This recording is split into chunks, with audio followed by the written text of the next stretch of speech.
हम भिनसेंजो और चायोंग को मिस्टर हांग के दोस्तों के साथ देखते हैं। वो उनकी हेल्प करके चले जाते हैं। फोन पे मिस्टर हान और मिस चोई बात कर रहे होते हैं कि वेयरहाउस जलाने का काम किसका हो सकता है।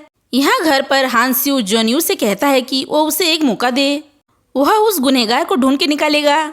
जोन्यू कहता है तुम उसे कैसे ढूंढोगे, अपनी औकात से ज्यादा मत उड़ो और जो बोलता हूँ वो करते रहो। जोन्यू हान स्यू को गुस्से में उसे गले में स्ट्रैंगल करता है और कहता है कि तुम मेरे हाथ की कठपुतली हो और कठपुतली कभी अपना दिमाग नहीं चलाते।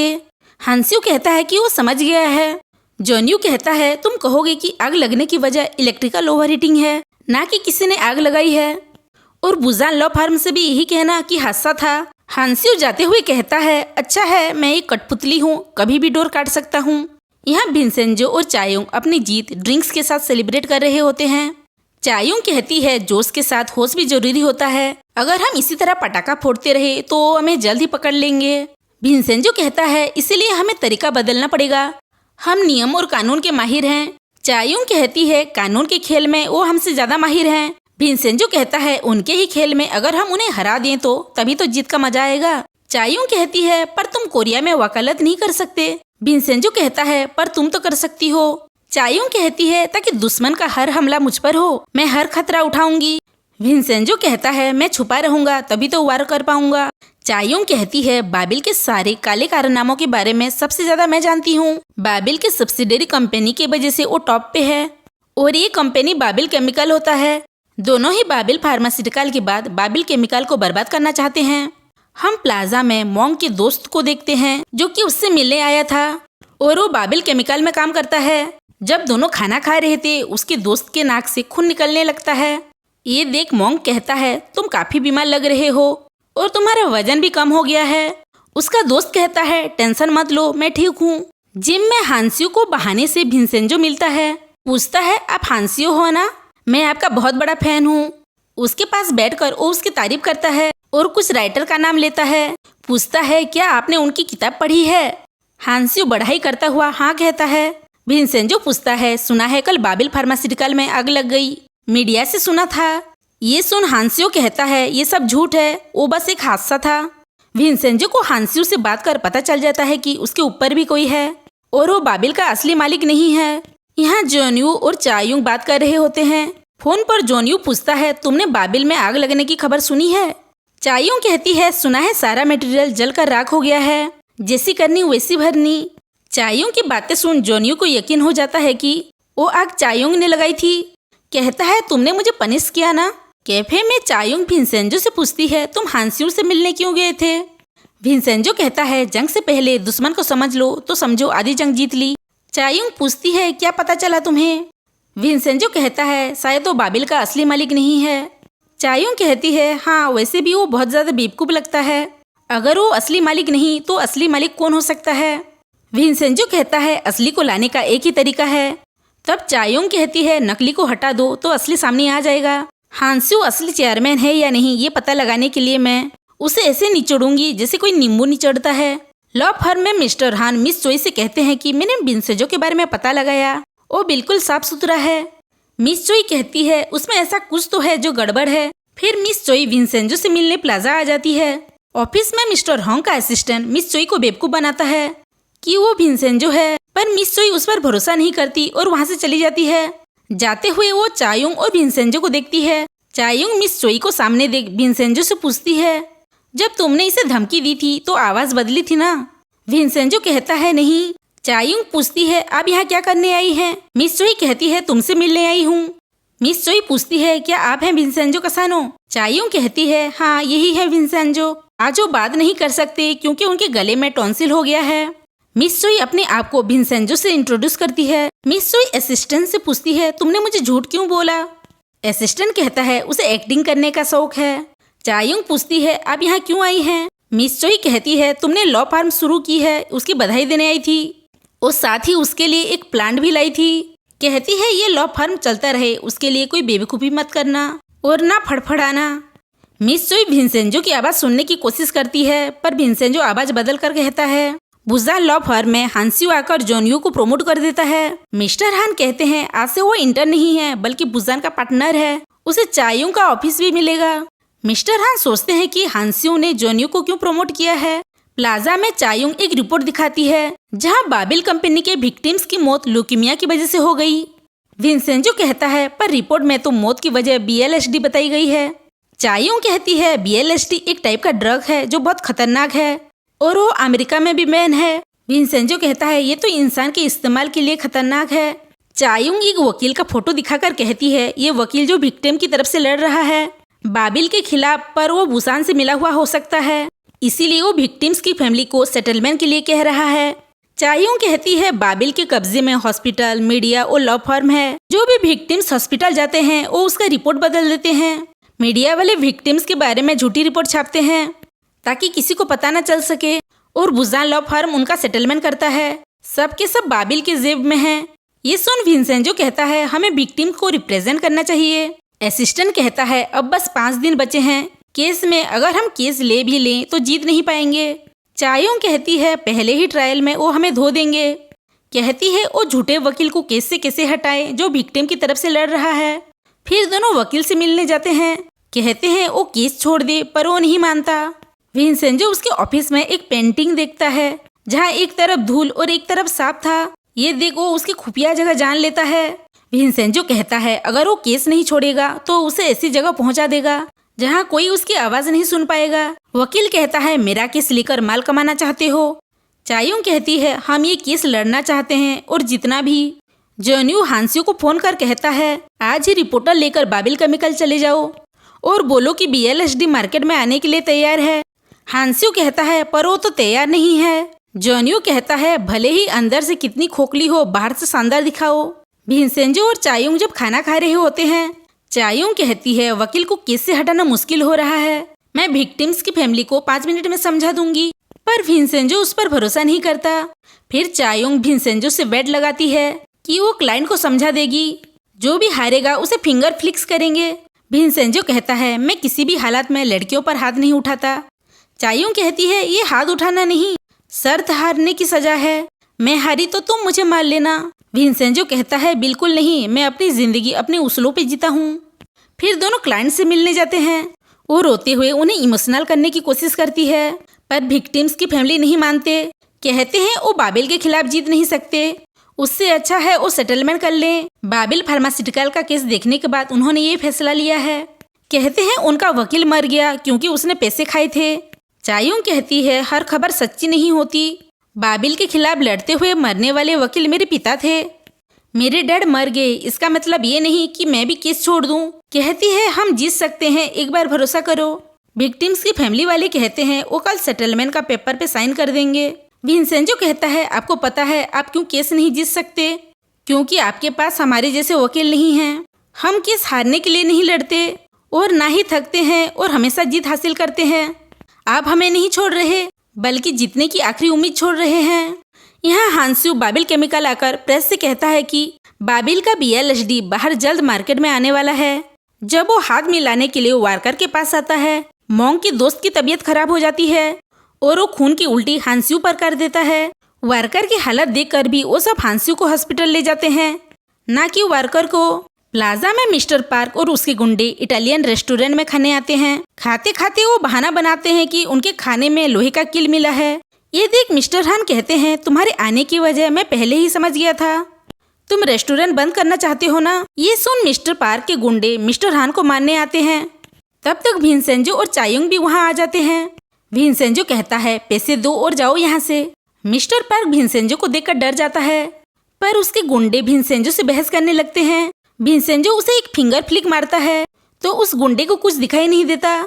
फिर सारे गुंडे उससे लड़ने लगते हैं और वो सभी को मारने लगता है। मिस्टर पार्क अपने गुंडों को रोकने की कोशिश करता है, पर वो नहीं मानते। विंसेंजो सारे गुंडों को मारता है और सब डर कर पैसे देकर चले जाते हैं। इटालियन साहब अपने टूटे प्लेट देखकर रोने लगता है। ये देख विंसेंजो उसे ढेर सारे पैसे देकर चला जाता है। जब दोनों ऑफिस आते हैं, चायुंग उसे बाहर खाना खाने को कहती है। विंसेंजो को कहती है ये क्या कर रहे हो? वो कहता है शर्त लगाई थी ना। चायुंग कहती है तुमने तो कहा था तुम लड़कियों पे हाथ नहीं उठाते। विंसेंजो कहता है तुमने तो कहा था तुम्हें एतराज नहीं। चायुंग कहती है एक फिंगर फ्लिक के लिए तुम वार्म अप क्यों कर रहे हो? विंसेंजो उससे फिंगर फ्लिक के लिए पास बुलाता है। चायुंग गुंडों की हालत याद कर डर जाती है। कहती है अब कहाँ गए इसके उसूल? विंसेंजो उसे बहुत धीरे से फिंगर फ्लिक मारता है। चायुंग कहती है इतना हल्का, ढंग से मारो। विंसेंजो कहता है कोशिश की पर लगा नहीं। तब जोन्यू भी वहाँ आ जाता है और उसे अपने प्रमोशन के बारे में बताता है। कहता है वो अब बुसान का पार्टनर है। चायुंग उसे पार्टनर बनने की खुशी में ट्रीट के लिए ले जाती है, पर विंसेंजो कहता है कि वो नहीं जाएगा। ये सुन जोन्यू कहता है समझ गया, इटली के लोग तीखा नहीं खा सकते। चायुंग कहती है हाँ वो हैंडल नहीं कर सकता। ये सुन विंसेंजो गुस्से में कहता है इटली के लोग भी तीखा खाते हैं। जोन्यू और विंसेंजो दोनों ही कितना स्पाइसी खाना खाया है ये बहस करने लगते हैं और एक दूसरे को स्पाइसी खाने के लिए चैलेंज करते हैं। दोनों फिर स्पाइसी खाना खाते हैं और हम विंसेंजो को स्पाइस की वजह से उसकी हालत खराब होता देखते हैं। चायुंग चिली ऑयल विंसेंजो और जोन्यू के खाने में डाल देती है। ये देख विंसेंजो कुछ नहीं बोल पाता। हम दोनों पे स्पाइसी खाने का असर होता देखते हैं। हॉस्पिटल में मॉन्क अपने दोस्त से मिलने आता है। उसका दोस्त कहता है मेरे मरने के बाद पहाड़ों में जाके प्रार्थना करना ताकि मेरी आत्मा को शांति मिल सके। जब दूसरे लोग मर रहे थे तब सोचा नहीं था मेरी बारी भी आएगी। हमारा चेयरमैन बहुत बड़ा कमीना है। मेरी हालत देखने के बाद भी उसे अपनी ज्यादा परवाह थी। मॉन्क डॉक्टर से पूछता है कि उसके दोस्त को क्या हुआ। डॉक्टर कहता है उसे ल्यूकेमिया हुआ है जो कि जेनेटिक है। हमें पता चलता है कि ये हॉस्पिटल भी बाबिल कंपनी का है। मॉन्क कहता है वो बाबिल कंपनी में काम करता है, क्या इससे कोई लेना देना है। डॉक्टर साफ साफ मना कर देता है। कहता है बाबिल केमिकल अपने नियमों का पालन करती है। अगर कोई प्रॉब्लम हुआ होगा जरूर तुम्हारे दोस्त की गलती होगी। यहाँ रेस्टोरेंट के बाहर विंसेंजो और जोन्यू की हालत खराब होती है मिर्च खाने की वजह से। तब चायुंग को मॉन्क का फोन आता है और विंसेंजो और चायुंग प्लाजा के लिए निकल जाते हैं। प्लाजा में सारे किराएदार चायुंग और विंसेंजो से बात करते हैं मॉन्क के दोस्त के बारे में। चायुंग कहती है वो डॉक्टर ने झूठ बोला है। हाइमन मेडिकल का ओनर भी बाबिल ही है। मॉन्क कहता है उसे ल्यूकेमिया नाम की कोई बीमारी है। विंसेंजो कहता है ये उसे काम करने की वजह से हुआ है और हॉस्पिटल ने उसमें उसकी गलती बताई होगी। मॉन्क पूछता है क्या ये एक इंडस्ट्रियल एक्सीडेंट है। विंसेंजो कहता है हाँ और इसके बहुत से विक्टिम्स हैं। किराएदार पूछते हैं तो विक्टिम्स को लड़ना चाहिए ना। चायुंग कहती है हाँ पर कोई लड़ना नहीं चाहता। वो सेटलमेंट चाहते हैं क्योंकि उन्हें पता है वो हार जाएंगे। सारे किराएदार कहते हैं वर्कर यूयोंग की मदद करो, वो भला इंसान है। हम देखते हैं कि वो मॉन्क का दोस्त हमेशा प्लाजा में आता था, वो लोगों की मदद करता था, वो सभी के लिए एक फैमिली मेंबर जैसा था। चायुंग कहती है हमसे जो हो सकेगा हम करेंगे, उसे इंसाफ दिलाएंगे। तब मॉन्क के गुरु भी समाधि से जाग जाते हैं। कहते हैं मुझे मेरा ज्ञान मिल गया, अगर कोई मदद पड़े तो कहना। यहाँ जब विक्टिम्स का वकील ऑफिस आता है तब दोनों मॉन्क्स और विक्टिम्स की फैमिली एक साथ होते हैं और उसे ऑफिस से निकाल देते हैं। चायुंग कहती है विक्टिम्स के परिवार ने तुम्हें निकाल दिया है। विंसेंजो कहता है तुमने बुसान से पैसे लिए थे सेटलमेंट के लिए। वकील कहता है तुम्हारे पास कोई प्रूफ नहीं है। हम देखते हैं कि चायुंग ने अपने बुसान वाले एक जूनियर को शराब पिलाकर सारा कुछ उगलवा लिया कि वकील हमारे टुकड़ों पे पलता है। और चायुंग ने ये सब रिकॉर्ड कर लिया और सभी विक्टिम्स की फैमिली को सुना दिया कि वकील उनकी तरफ से नहीं बल्कि बाबिल की तरफ से है। तब सभी ने वकील को केस से निकाल दिया। विंसेंजो कहता है जब लोग पैसा रखते हैं तो अपने आसपास ही रखते हैं। कहता है ऑफिस में पैसे रखते वक्त तुम्हें कोई सुराग नहीं छोड़ना चाहिए था। हम देखते हैं कि रात को विंसेंजो वकील के ऑफिस आकर पेंटिंग के पीछे लॉकर से सारे पैसे ले जाता है। वकील डर कर जब लॉकर खोलता है तब सारे पैसे गायब होते हैं और डोनेशन की रिसीव होती है। विंसेंजो और चायुंग ने सारा पैसा डोनेट कर दिया होता है। बुसान लॉ फर्म में विंसेंजो और चायुंग आकर कहते हैं कि विक्टिम्स के परिवार ने वकील को निकाल दिया है और अब उनका केस मैं लड़ूंगी। विंसेंजो की आवाज सुन मिस चोई को पता चल जाता है कि विंसेंजो ने ही उसे उस दिन धमकाया था। मिस्टर हान विंसेंजो से कहते हैं कि उसे कोरिया के तौर तरीके नहीं पता है, ऐसी बेवकूफ़ी यहाँ नहीं चलती, फंस जाओगे। विंसेंजो कहता है अगर तुम मुझे जानते तो बेवकूफ़ कभी नहीं कहते, फंस तो तुम गए हो। मिस चोई कहती है सेटलमेंट करने आए हो या मशवरा देने। चायुंग कहती है अगर बाबिल केमिकल अपनी सारी गलती मान ले और माफी मांगकर विक्टिम को अपना हक का मुआवजा दे तो हम केस बंद कर देंगे। विंसेंजो कहता है BLSD केमिकल को भी मैन्युफैक्चर करना बंद करना होगा और सबको सच बताना होगा। विंसेंजो कहता है ये आप पर है कि आप हमारी बात माने या ना माने, मगर इतना याद रखना आजादी की भी एक कीमत होती है। मिस्टर हान कहते हैं तो ये है वो विंसेंजो जिसने हांसियों के पिलों में सिरिंज घुसाया, तुम्हें धमकाया और बाबिल फार्मास्यूटिकल का वेयरहाउस जलाया। मिस चोई कहती है आज से बाबिल कंपनी का सारा केस मैं लड़ूंगी। ये सुन मिस्टर हान खुश हो जाते हैं। जब दोनों जा रहे होते हैं जोन्यू चायुंग से बाबिल कंपनी से ना उलझने को कहता है, पर चायुंग उसकी बात को इग्नोर कर चली जाती है। जोन्यू कहता है अब तुम्हें और छूट नहीं दे सकता। चायुंग कहती है मिस चोई खुद केस लड़ रही है, अब उसे हराने का मौका मिलेगा मुझे। भिनसेंजो पूछता है तुम जीत सकती हो, बहुत मुश्किलें आएंगी, तुम्हारे हारने का चांस 90% है। भिनसेंजो कहता है लड़ने से पहले अपने ओपोनेंट की 3 चीजें समझो, उनका लालच, उनका खूबी और उनका कमीनापन। चायुंग कहती है मुझ में भी खूबी है, जुनून है। भिनसेंजो कहता है तुम्हारी खूबी और लालच ही दूसरों को नुकसान पहुंचाने नहीं देती, पहली तारीख में जीतना हमारा मकसद नहीं। चायुंग कहती है पर दूसरी तारीख तक हमारी मुश्किलें बढ़ जाएगी। भिनसेंजो कहता है अगर हम जीत नहीं सकते तो उनकी हालत ऐसी कर दो कि उनकी जीत भी हार लगे, इस बार तुम वही करोगी जो मैं कहूँगा। चायुंग कहती है मैं 8 साल से वकालत कर रही हूँ, मुझे तुम्हारी सलाह नहीं चाहिए। भिनसेंजो कहता है मैं वो सलाह दे रहा हूँ जो तजुर्बा नहीं देगा, मैं तुम्हें बताऊंगा कैसे बनते हैं असली विलेन। चायुंग कहती है इस बार मैं तुम्हारी बात मान लेती हूँ, पर अगली बार जब मैं राय दूँ तो तुम्हें माननी पड़ेगी। हम देखते हैं कि भिनसेंजो ने वो वकील को किडनैप करके ऐसी जगह पे छोड़ दिया है जहाँ पानी और रेगिस्तान के अलावा कुछ नहीं है, और साथ ही कुछ सर्वाइवल की चीजें छोड़ी थी ताकि वो जिंदा रह सके। ऑफिस में भिनसेंजो कहता है पता है जब गैम्बलर जीतने वाले होते हैं तो माफिया क्या करता है। चायुंग कहती है वो कोई चक्कर चला के गेम को बंद कर देते होंगे। भिनसेंजो कहता है वो गेम को ही कैंसिल कर देते हैं बहाना बनाकर। चायुंग पूछती है तो क्या तुम केस की तारीख कैंसिल करवाना चाहते हो, पर हम केस को आगे नहीं बढ़ा सकते और न ही छोड़ सकते हैं। भिनसेंजो कहता है पर मैंने ऐसे करने को नहीं कहा, सब कुछ ट्रायल के दिन होगा, हम इस हियरिंग को अपने तरीके से रुकवाएंगे, मैंने सब सोच लिया है। वुजान लॉ फर्म में मिस चोई बाबिल के केस की प्रिपरेशन कर रही होती है। यहाँ चायुंग भिनसेंजो से पूछती है कि इस केस के बाद तुम्हारा क्या प्लान है, तुम क्या करोगे। भिनसेंजो कहता है कुछ नहीं करना, बस प्लाजा का काम खत्म करके चले जाऊंगा। चायुंग कहती है बाबिल ग्रुप की बर्बादी देखे बिना चले जाओगे। भिनसेंजो कहता है मेरे गुस्से को शांत करने के लिए उनकी इतनी बर्बादी काफी है। चायुंग कहती है क्यों ना तुम कोरिया में ही रुक जाओ। भिनसेंजो कहता है कभी इस देश से लगाव नहीं हुआ, मैं बस जाना चाहता हूँ। चायुंग कहती है तुम्हारी मर्जी। तब ड्राई क्लीनर आकर उनके कपड़े मांगता है ताकि वो कोर्ट केस के दिन उनके कपड़े तैयार कर सके। फिर इटालियन से भी उन्हें रोककर उनके लिए ढेर सारा डिश तैयार करता है। भिनसेंजो से कहता है आपको मेरे हाथ का खाना पसंद नहीं, इसीलिए अपनी माँ से बनवाया है। भिनसेंजो को वो डिश पसंद आती है, ये देख इटालियन शेफ खुश हो जाता है। दोनों ही कपड़े पहनकर खुश हो जाते हैं क्योंकि इस बार उसने अच्छे से फिटिंग की होती है। दोनों ही फिर कोर्ट के लिए निकल जाते हैं। यहाँ कोर्ट के बाहर मीडिया वाले मिस चोई और मिस्टर हान को घेर लेते हैं और पूछते हैं कि विक्टिम का कहना है कि मौत की वजह BLSD केमिकल है। मिस चोई कहती है ऑनलाइन न्यूज सुनकर उल्टे सवाल मत पूछो, फैक्ट्स पे सवाल पूछो। रिपोर्टर पूछते हैं कि क्या विक्टिम की फैमिली गलत इल्जाम लगा रही है।